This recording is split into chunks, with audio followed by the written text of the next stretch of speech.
Ako si Melinda Uy. Pinarusahan nila ako dahil dalawa ang lahi ko. Dahil dala ko daw ang malas. Itinakwil nila ang asawa ko. Ano? Lalaban ka? Nagmamalasakit lang kami sa anak mo. Ikaw pa maramot? Auntie? Achi! Uwi na tayo, anak! Ang mga anak ko, inilayo nila sa akin. May karapatan ka sa mga bata. Ikaw ang nanay. Kukunin ko mga anak mo na yung bata! Yan ang sinasabi ko sa inyo. Hulihin niyo siya! Olive! Sila dapat ang hulihin ng kidnapping ang ginagawa nila! Sana hindi ako sumuko. Hindi ka naman sumuko eh. Pansamantala mo lang itinigil yung laban. Gagawin kong lahat para makaahon. Kakayod ako ng gusto. Kinausap ko lang si Daniel para sa kabutihan mo. Layuan mo si Stephanie. Kung mismong anak mo ang si Stephanie, hindi ka sinusunod. Ako pa kaya? Name your price.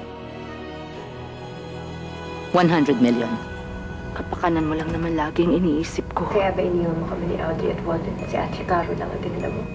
Itinago ka nila sa akin. Hindi mo ko sinundo. Yan bang akala mo, anak? Yan bang akala mo?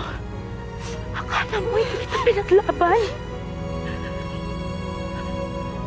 Tuwing gagawin ko, pinagtatabuyan nila ako. Hanggang ngayon, sinungaling ka pa rin.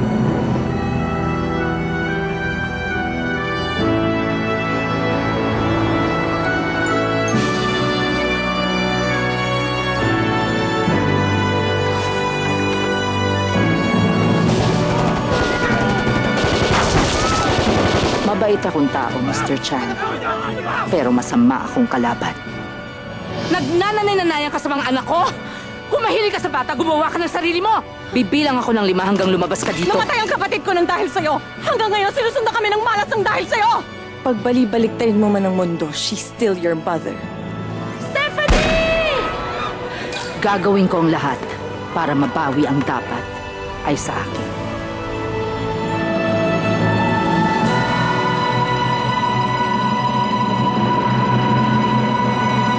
Your time is up.